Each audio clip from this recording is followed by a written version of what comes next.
Hello, welcome to this session of Teen Reading for Boys. This session is part of this month's reading at Zayed University. Hello, my name is Abe Pabathi and I am an avid reader. Hello, my name is Abe Pabathi and I'm 15 years old and I'm in grade 9. I go to Dubai American Academy in Al Barsha. I am from the United States, but I'm originally from India. And I've lived in Dubai for 7 years. Before I lived in Dubai, I lived in Florida where I grew up and was born. I am keenly interested in reading and I love everything to do with reading. How I got interested in reading. My parents exposed me to the love of books from a very young age. By the time I was a toddler, I was attending library programs and had my own library card. Since before I could remember, my parents used to take me to the library every single day. And we would go and read books and attend programs. And that's where I really started my love of reading and just overall love of books. I have been an independent reader since I was 5 years old. But I sort of didn't really love reading. But when I first started reading the Harry Potter series when I was around 9 years old, I used to stay up all night reading those books until I fell asleep. I used to love the stories and I would just love the books because it really was a story where I could really delve deep into it. And I really got to see what reading actually was. The Harry Potter series helped me develop my love for reading and encouraged me to continue to read.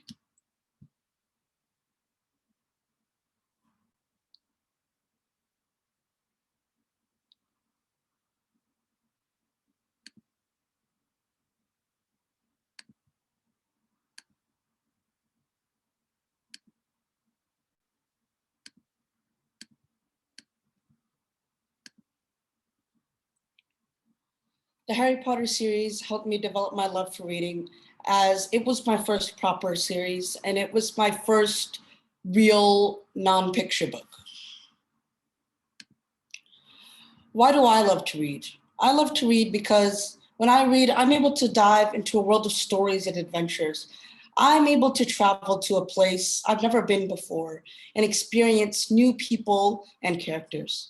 I was able to travel to a new world where I could experience activities and adventures and things I could only dream of doing in my world.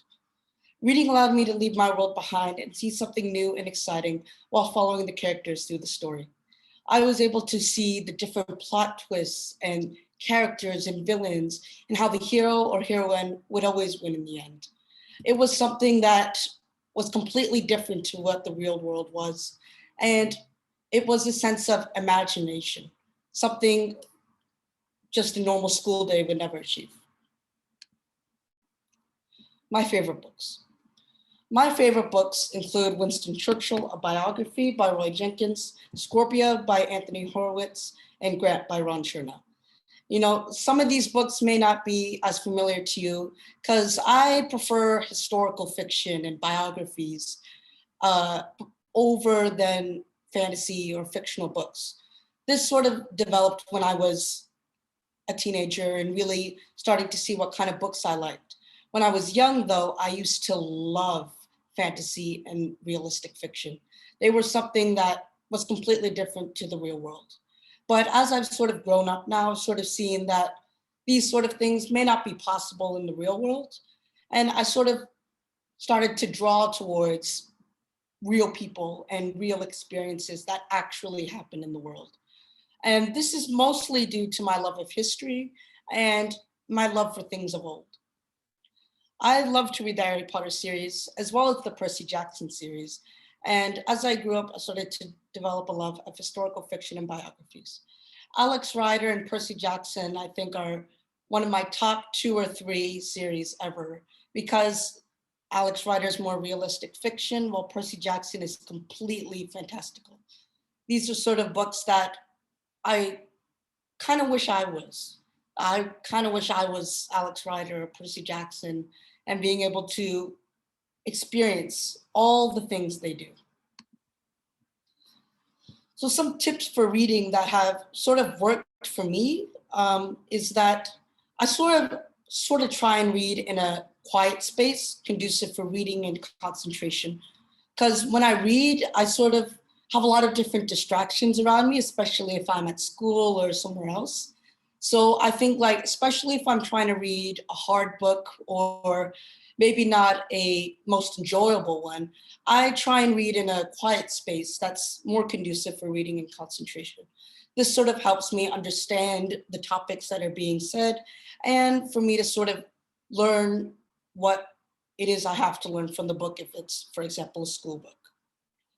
Another tip is that I try and use a dictionary if I don't understand or know what a word is, so I can improve my comprehension.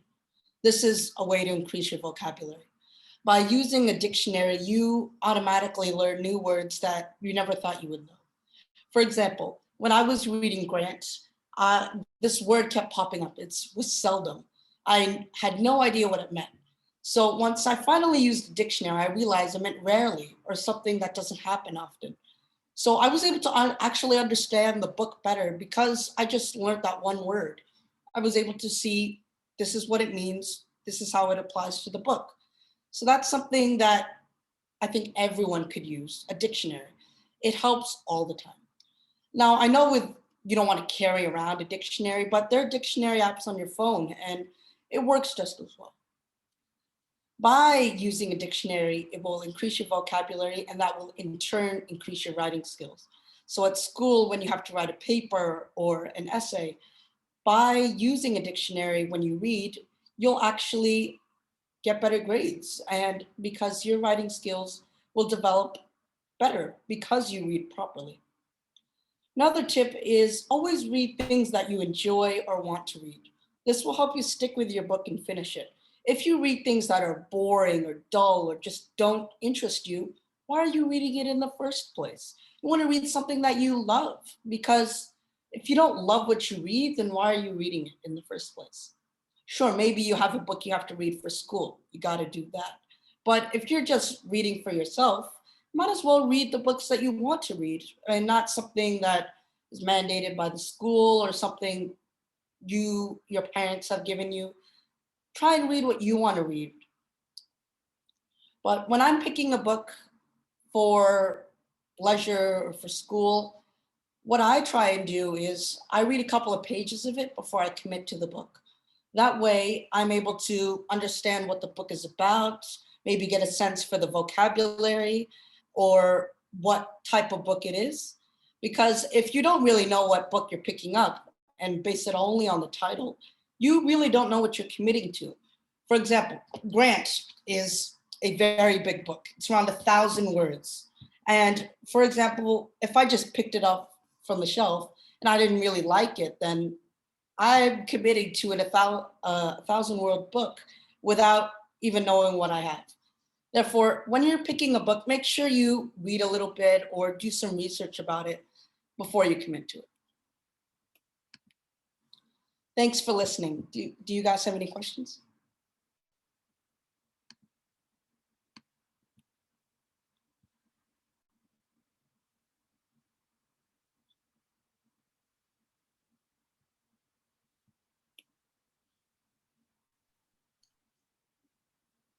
Tell us a little, oh, here we go.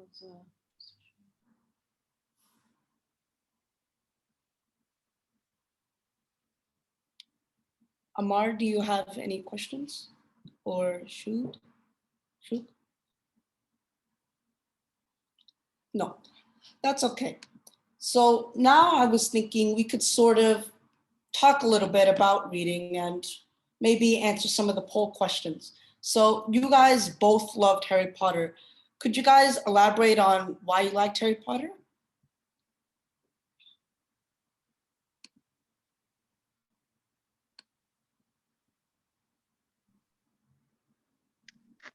I like mythological books and fiction.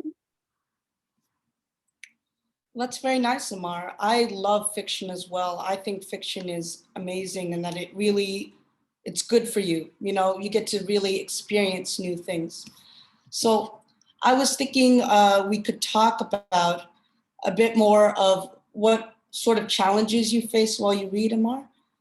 Could you elaborate? Some words I don't know in books, I look them up and understand them.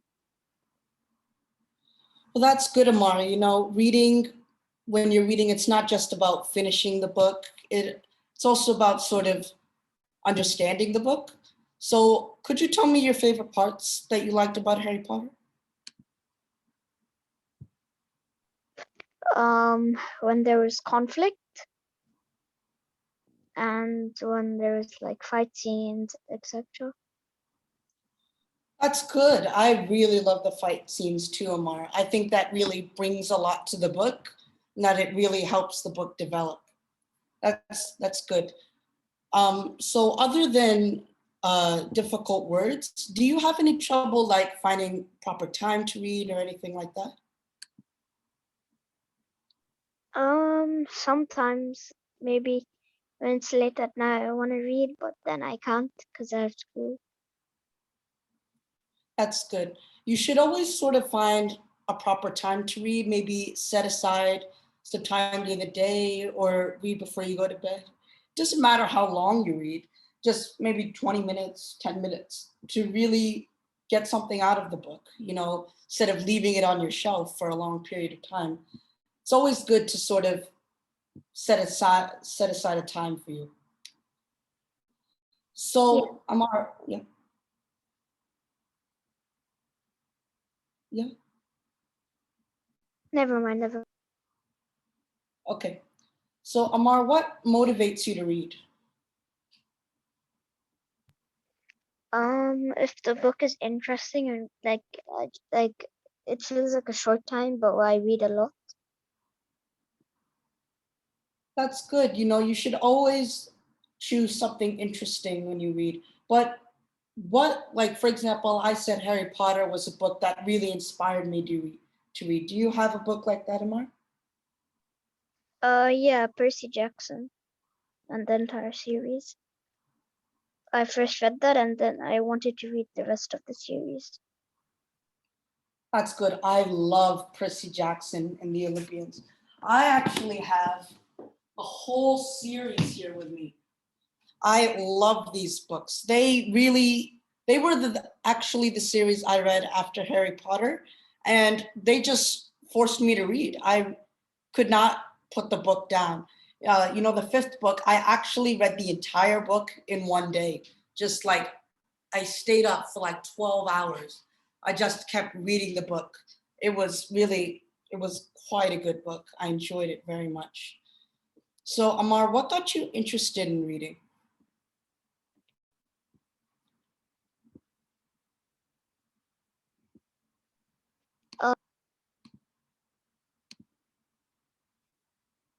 What got me interested in reading was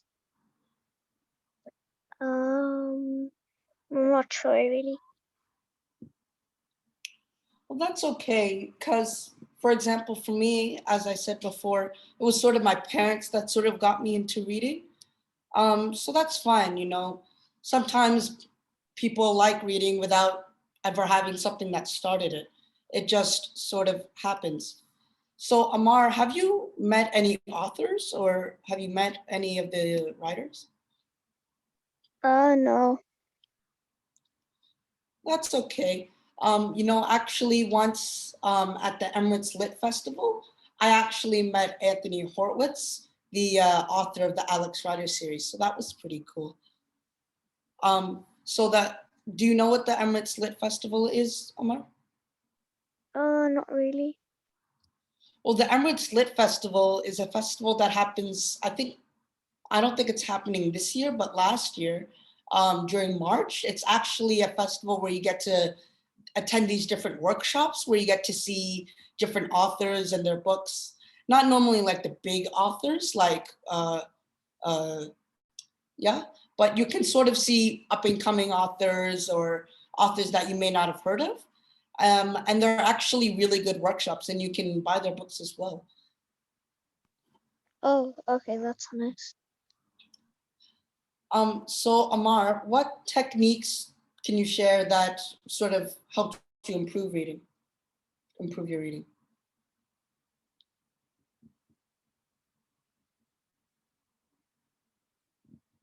Like, what things do you do to help you read?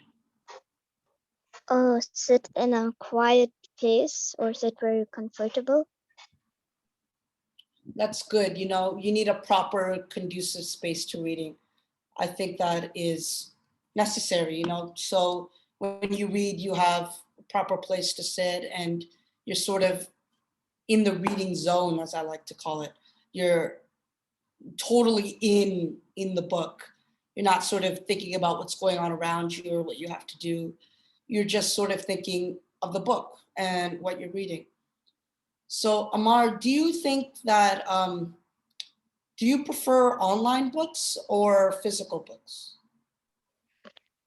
Physical, because in online books I can get distracted with many other things that pop up. That's good. I prefer physical books as well, because I think physical books are like, I don't know how to describe it. It's sort of the feel of the paper when you turn the page. It's actually quite calming for me. You know, just having something in my hand that I'm reading and flipping the pages. I think that actually helps me read more than online books. Do you read online books or just physical books? I don't read online books. No, I read them sometimes if I if I don't have a physical book, I look up at it online, but otherwise I read physical books. That's good. Physical books are definitely better.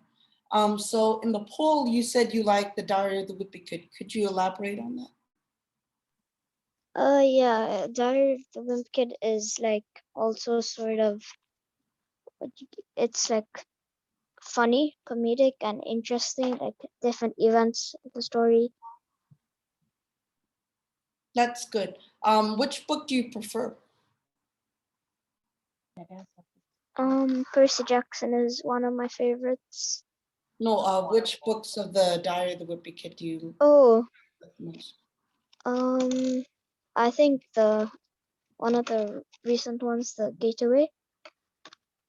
Oh, that's nice. I actually haven't read that one yet. You know, as I sort of grew up, I sort of stopped reading those books. But I read the original ones before the black one. I don't remember what it was called, but before that one, I read them all. They were good. You know, they were good books, but I think they were sort of like there was a lot of pictures and it's actually quite easy to read and it wasn't really challenging for me. So I sort of started reading harder books like Percy Jackson and then the sort of books I read now. So Amar, do you think you sort of developed as a reader or you just sort of read the same type of books? Yeah, like before I used to only like read picture books and like comics, but now I like books that like are long, big with no pictures. That's good. So other than Diary of the Wimpy Kid, what sort of beginner books have you sort of read? Big Nate. Oh, I used to love Big Nate. My brother actually, he loves Big Nate as well. You know, it's very similar to Diary of the Wimpy Kid. So I actually see a book I actually haven't read, The Red Pyramid. Could you tell me what that one's about? Oh, so it's written by the same author as Percy Jackson, and so it's basically Egyptian mythology, and it's really interesting. Could you tell me what happens in the book? Like, give me a brief summary. So there's two brothers, okay? I mean, one brother, one sister.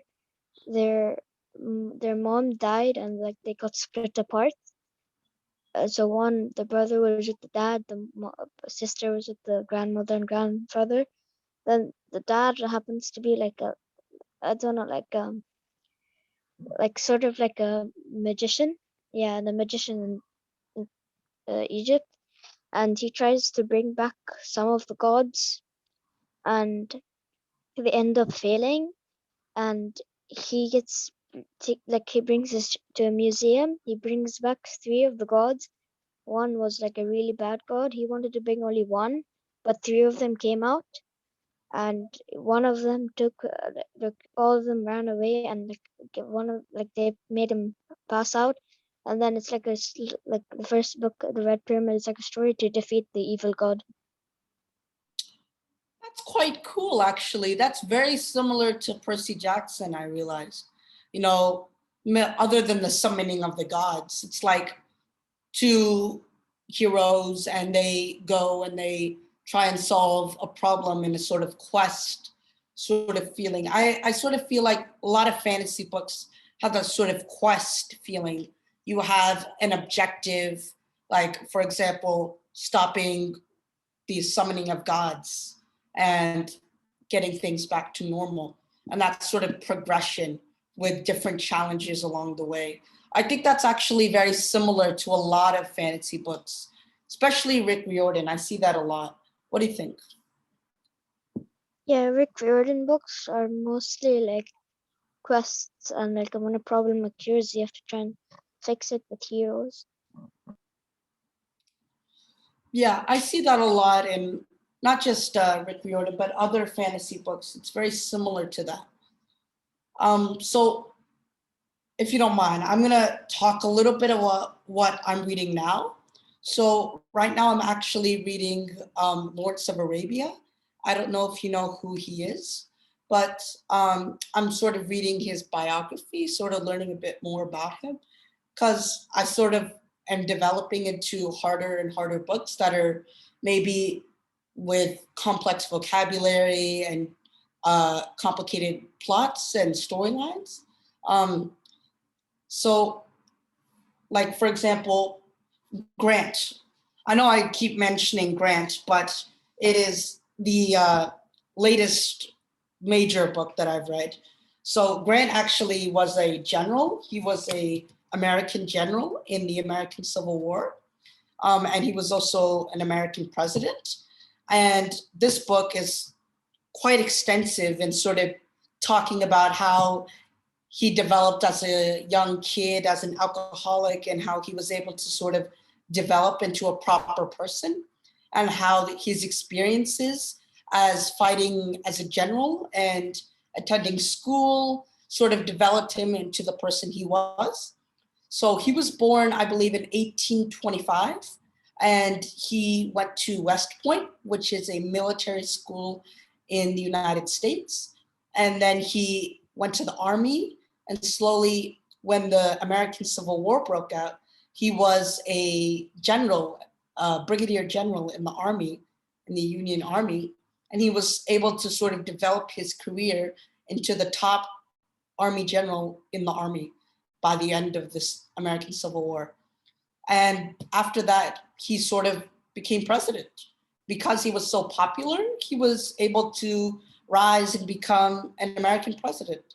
And he was able to initiate reforms and change the government, stop corruption, that sort of thing, to sort of develop America into what it is today. So I've sort of moved on from that Diary of a Wimpy Kid, Harry Potter fantasy, to sort of more complex topics and more complex vocabulary and harder themes to digest, as well as longer books, as you can see. So I sort of developed in that way, from being a kid to sort of being an adult in the sense of the type of books I read. Amar, can you relate to that, or yeah? Yeah, definitely. When I was younger, I used to read like much easier books, but now I read like more complex books than that. Can you give me an example of like the differences between those two books? In a short like fiction book, like that was when I used to read when I was younger. They were like just told a quick story with a moral at the end, and something like that, and maybe they would have comedy, but in the books I read now, there'd be a story, quest, etc. So do you think that because when you were younger, the sort of books you read, they had a moral at the end? Do you think that moral is still there in the books that you read now? Not really. So you think as you've grown up, that moral of the story, that theme has sort of disappeared as the books you read start to become more fantasy instead? Yeah. Okay. I sort of think that with these sort of fantasy books, there's always a sort of theme and moral to the story, but instead of it being said flat out, like in the end of younger storybooks, like for example, if the book is about caring, at the end it should say, people should care because it helps people. I don't know. That instead of just flat out saying the moral of the story, I think the morals and the themes of the stories are sort of entrenched into the meaning of the story and the sort of struggle that the characters go through. Like, for example, in Percy Jackson, The Lightning Thief, the first book, they go on a quest for justice because Percy was falsely accused of stealing Zeus's lightning bolt. He was wrong. He was deemed wrong by society. But we can see that he was able to prove himself right and that he was right. So I think the theme there is really justice, really trying to prove right over wrong. So that's the moral of the story. And though it may not be expressly stated, I think every book has a moral. It doesn't matter what kind of book, but the moral is always there, even if it's not flat out said. What do you think about that, Amar? Yeah, yeah, that sort of makes sense. Like in some recruiting books, like there's like when the evil characters, they become too greedy, and then soon they get defeated by the heroes because of their greed. Yeah, that's a very good example. So for example, in Grant, I think the story is, the moral is that anyone can be great, anyone can change, and anyone can do what they want to be. Anyone can be anyone. And that the sky is the limit, really, because he was no one, didn't really come from a rich family or influential family, but he was able to slowly rise through the ranks in the army. And he was able to become, in my opinion, one of the greatest American generals in history because he was able to rise up and put in the effort. So I think effort and really believing what is right and doing what's necessary always comes through. Your hard work always pays off. What do you think about that? Yeah, that's true.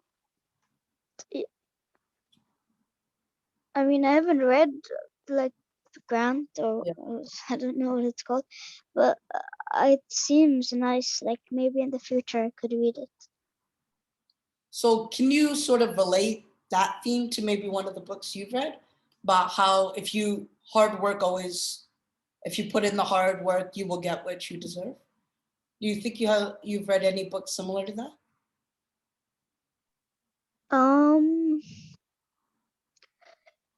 I mean, I think that's kind of true with Harry Potter.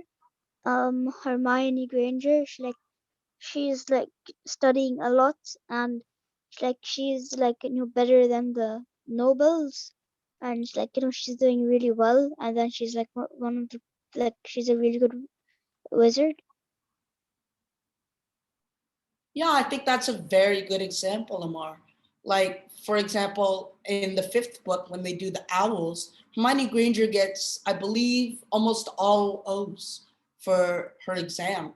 Because I think because she put in the hard work, she tried and did the work that was necessary and went above and beyond of what she needed to do, she was able to thrive and succeed. And I don't know if you've read the new ones, but in The Cursed Child, she actually becomes prime minister. Wait, The Cursed Child is a book? Yeah, it's a book, but it's a play modified into a book. So Isn't it like a script? yeah, it's a script, but there's a storyline involved. Oh, I've had that book. My dad gave it to me from the ZU library, I think, or maybe from somewhere else. But I thought it was a script, so I didn't read it. No, it's a proper story though. It's just formatted like a script. But there's like, you could see things happen and things change. Like, for example, Hermione Granger becomes the prime minister of magic because she was able to put in the hard work and she got to that prominent position. And yeah, so I think hard work is really shown with Hermione Granger and her work ethic. So Amar, since we're on the topic of morals of the story, do you have any other morals in the books you've read? Maybe Percy Jackson that you would like to share? Morals.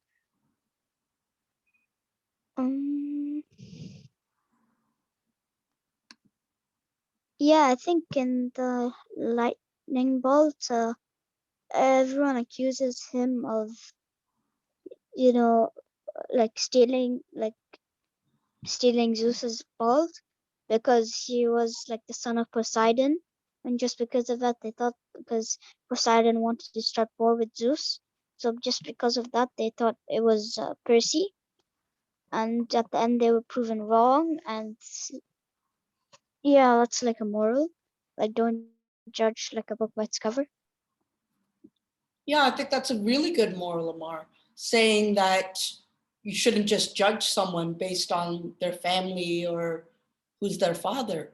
Because if you judge someone that way, you don't really know who the person is. So I think judging before knowing all the facts is a very good moral, Amar. I think that's very important. Um,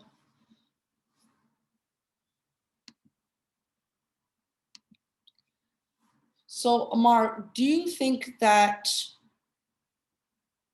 being a reader or reading a book sort of distinguishes you from someone else at school? Or do you think that reading is cool, I guess is what I'm saying?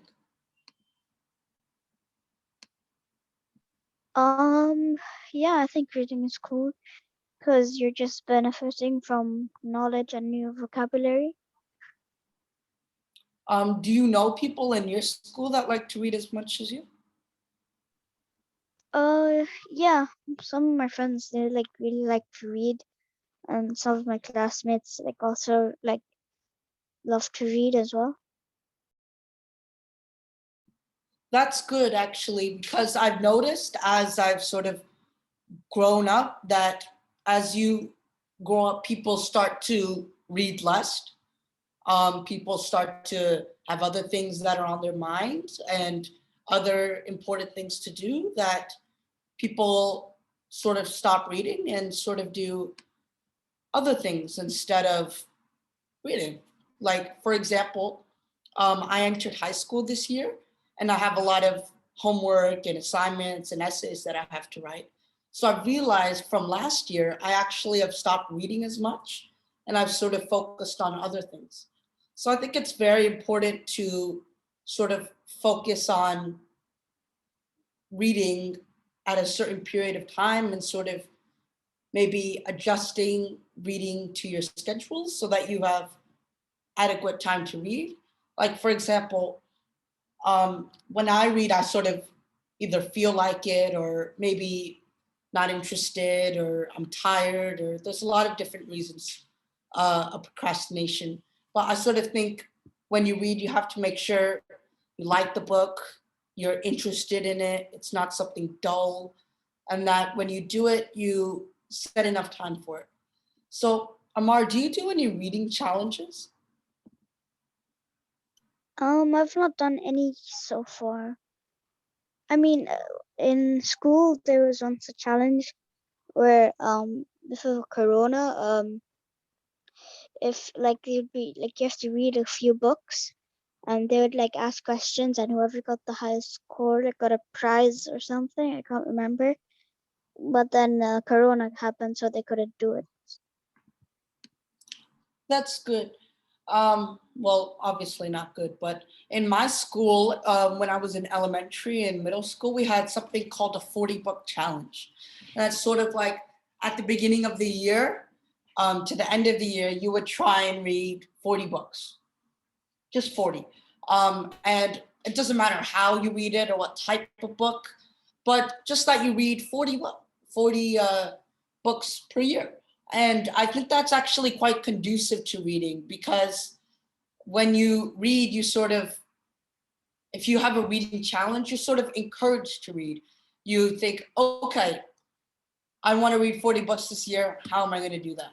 And I think prizes also really help people do that. If they know, okay, if I read, for example, 100 books this year, I'm going to get 50 dirhams. Okay, so if I know I'm going to get 50 dirhams if I read 100 books, then I will be more likely to read. Because some people who may not love reading or read just because they have to, this would actually help people read more, and it would encourage people to do that. In my school, we didn't have a prize for it, but I'm just brainstorming. I think having a proper time and having a prize involved actually encourages people. What do you think about that, Amar? Oh yeah, I agree. Because sometimes when there's no prizes, people just neglect it. Because because there's nothing to like do all the hard work for, and yeah. I remember a challenge where we had to take a picture, 15 pictures or 10 pictures in different places where we would read, where we like to read, or where, and so the challenge was like, take a picture with your pet reading, take a picture with your sibling, take a picture, in someplace in the park. So it was kind of, I I know that it was kind of funny, but also a real challenge. And so we had to take these pictures and put them in a collage and then send them to the school on for the book reading challenge. So that was sort of a fun way to kind of explore different spaces where reading happens, and in a kind of an indirect way, it spurred us to read more. So I think book challenges can be a fun way to motivate young kids, regardless of gender, to get to get interested in reading. And I used to take my youngest my youngest son to the library for about 30 minutes a day after I picked him up. I would take him to the library and we would just read any book. Um, and yeah, and it was just our time together. But I think that he enjoyed that. I think the sooner you start reading and getting involved in reading, the better. And that's where you begin the sort of a life of like you start enjoying and beginning to sort of develop the habit of reading. Yeah, that's all I wanted to say. Well, thank you, Lena. I think definitely reading at a young age really encourages kids to read as they grow up, because I think the lessons you sort of learn when you're a kid stay with you as you grow up. And I think reading is definitely a very good skill that all kids from a young age should be have access to. That's why, especially when I was a kid and my mom would take me to the library every day after work, she would read me books and we do these programs. And even if I just didn't even understand what she was saying, if I was just looking at the pictures, that sort of continuous motion, continuous routine sort of entrenched in me the knowledge of reading and what it can do for people. Do you have any sort of experience like that, Amar? Yeah, when I was like little, I used to read books like with pictures, and sometimes there would be words like I wouldn't understand at that age, like I didn't really know how to use the dictionary or something like that.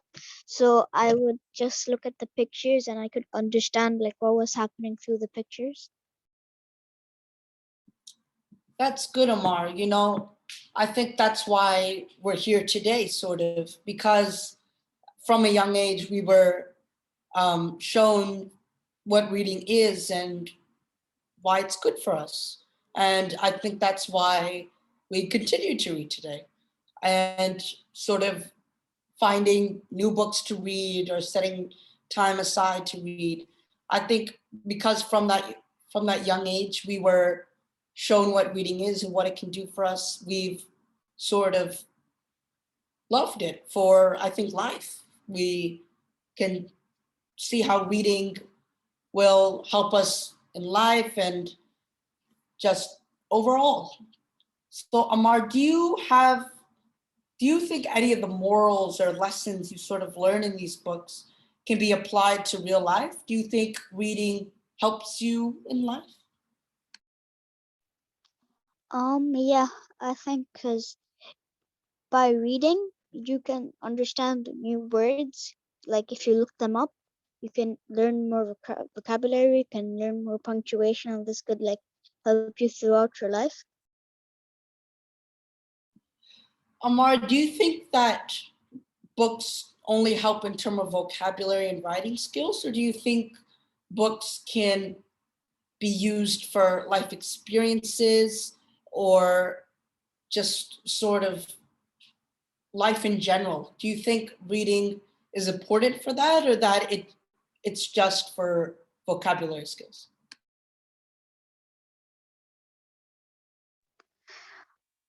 Um, I couldn't really hear. Could you repeat that? That's okay, Amar. I'm sort of saying that if you do you think reading can sort of be applied to life and what you do in life, or is it just based on vocabulary skills? Yeah, reading, you use it every day in your life. Some people like they don't know how to read, and it's like a big impact. Like if they go to like a coffee shop and like they read the menu, they won't understand like some words, or they won't understand it at all. And like like he won't understand like what to order or choose things like that. And you use it every day in your life, like when reading, like trying to answer questions in math, you have to read the question carefully, like, and reading, like doing comprehensions and stuff. In English you have to read carefully and understand. Yeah, I think that's very important. I think reading is so important for life in ways that we don't really understand. I think people think of reading as opening a book and wasting time and reading and learning something or having to do it for school. But I think we read and comprehend in ways we don't really recognize. For example, as you said, reading a menu, or if you're reading an announcement in the newspaper, or you're able to learn something from a notification on your phone. You're reading more than, let's say, watching TV or doing something else. You're reading constantly. Maybe you're reading a notification or you're reading a newspaper or an article. You're learning stuff and you're comprehending that and you're taking that information and you're sort of applying it to your life. Like, for example, if I read an article saying that milk is bad for you, for example, I'll stop drinking milk because the article has scientific proof. I think it shows us that okay, milk is bad, maybe I shouldn't drink it. And I'm actually becoming healthier because I'm not drinking milk. And it helps me. And that's because I read that article. I understood that article. I took that article and I applied it to my life. Do you think that's relevant today in the world? Yeah, like as you said, reading an article, like reading can benefit you in many ways, like mentally, physically, like, and by reading you can understand, like if you're reading like a prescription for like your medicine, you'll know like what time to use it, what days to like what days to drink the medicine, etc. Yeah, I think reading is extremely important to life in general. Reading helps us learn. It helps us learn new things. In school, reading is essential. You're reading an article for class, you're reading instructions, you are answering a math question and you need to read the question. For example, if it's a word problem. I think reading is used for, let's say, Instagram or social media. You're reading what's being written, or you're looking at an image and looking at the caption, and that caption tells you what the image is about. I think we read even if we don't like reading. Like, for example, if I want to watch a movie and it's in a foreign language that I don't know, I read the subtitles. I am watching the movie, but I'm also reading. I am reading about the story, the plot, as I'm watching the movie because I don't understand it. If I didn't know how to read, I'd just be watching pictures. But because I know how to read, I'm learning something new. Do you think that's relatable, Lamar?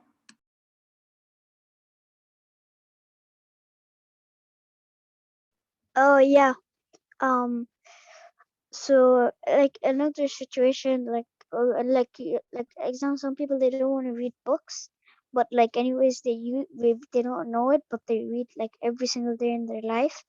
Like example, like if you're playing a game, like, and like example, it's like a car game, you're reading how much like fuel you have left or something, or like, or you're reading instructions from the game where to go or something like that. Yeah. I agree with what both of you are saying here. Um, I think maybe we can even say that reading kind of shapes the way we think about the world and about ourselves. Like it can shape the way our mind sees the world and understands it. So I think it it definitely relates to what you're saying, that that reading can directly kind of influence our view of the world, and it raises social issues, all kinds of issues. So totally agree with that. Yeah, thank you, Lena. I think reading overall shapes the world for what it is. For example, we wouldn't have leaders or politicians or activists if they didn't know how to read. We wouldn't function as a society without reading, because I think reading is a way we get information. It's how we learn, it's how we develop, it's how we change into the people we are today. We evolve because of reading. Like, for example, if you look back to ancient Egyptian times, you see they have hieroglyphics, they have writing, they have ways of communication, of spreading information. And I think that's one of the reasons why they were able to develop the way they have, because they were able to read and learn and change. What do you think about that, Amar?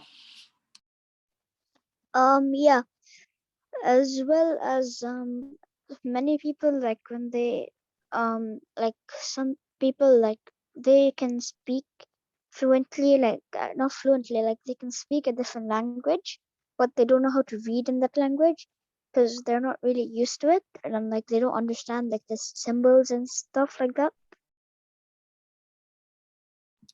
I think that's a very good point, Amar. That's a very good point, because we can sort of experience that ability of not reading. For example, I'm learning Spanish, and if I go to Spain and I don't know how to read, I would be sort of lost.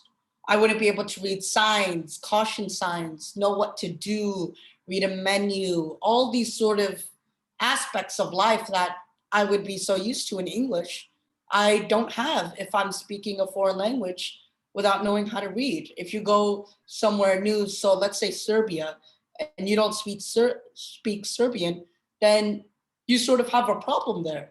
You can't read the menu, you can't read the signs, you don't know where to go, what to do, what's good in the play, what's good in Serbia, what you're supposed to do, customs, traditions, all of these sort of aspects that we take for granted in if we know English in an English country, we are sort of disconnected if we don't know the language or know how to read.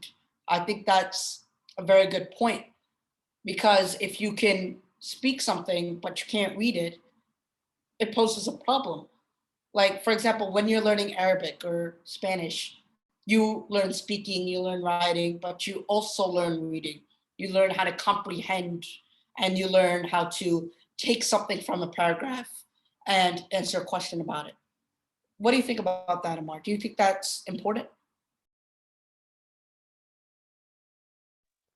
Yeah, because mainly in UAE, you don't really like if you know English, like I think it's not much of a problem in the UAE because mostly like all signs are like maybe they're in English and Arabic.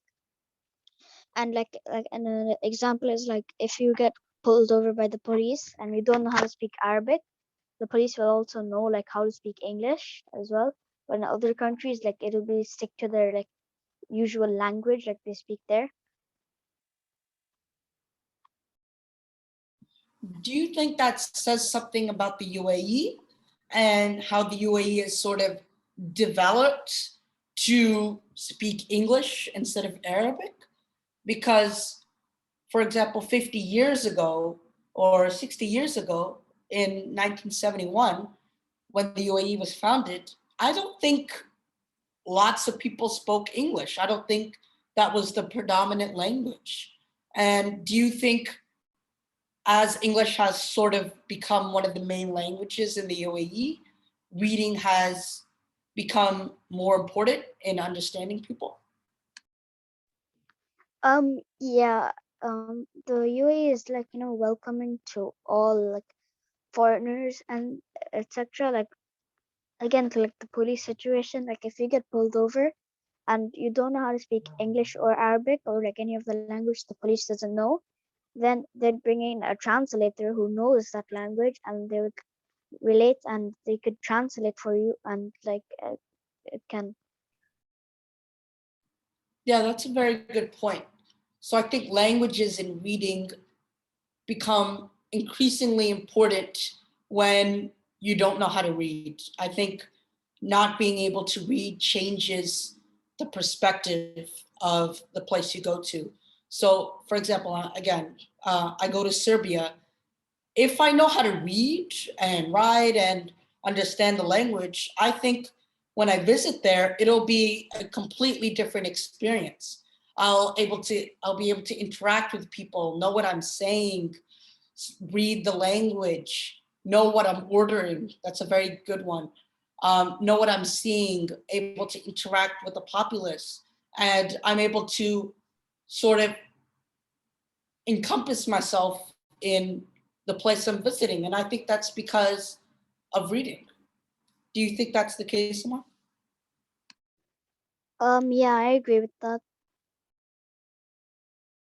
You know, one of my favorite reading stories, President Obama was asked about how he was raised by his mom, and his mom used to have him read a book a week and then write a book report on the book. And he had to do this in addition to his schoolwork. Um, that was the kind of I guess, emphasis that she had placed on reading, and it just reminds me that, you know, the love of reading starts at a really young age, and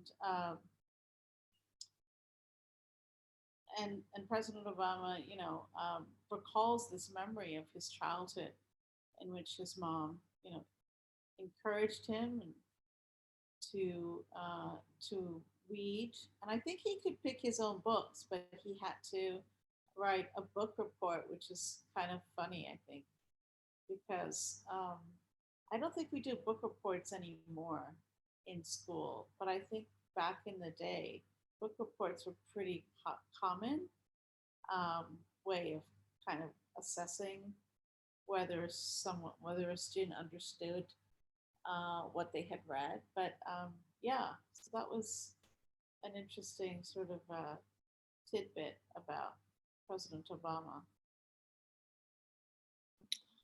I think that really says something. I mean, you read a book a week and write a book report about it, and look what he became. He went to Harvard and he became president of the United States.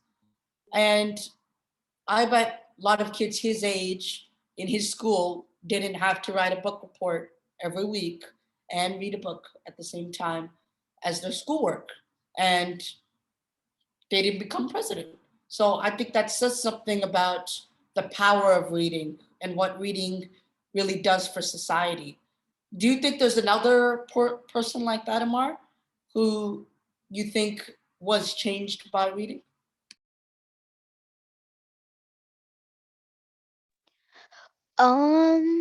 By reading. I think I don't know anyone in particular, but I think everyone could be like if people like did comprehensions every week, it would enhance their understanding skills, which could like develop them in every type of subject or in everything in like general life and everything. Reading could impact everyone and make them great. I think that's a very good point, Amar. I think if everyone read maybe 30 minutes a day and had to write a book report, very simple one, maybe every 2 weeks about the book they're reading. They may not have finished the book or may not have liked the book, but I think if that happens, I think the world would actually become smarter, and that future leaders will emerge because of reading and because of what they learn from the simple act of picking up a book and reading. Because that's something that Barack Obama is a very good example of that. As Lena said, that just reading can change someone's life.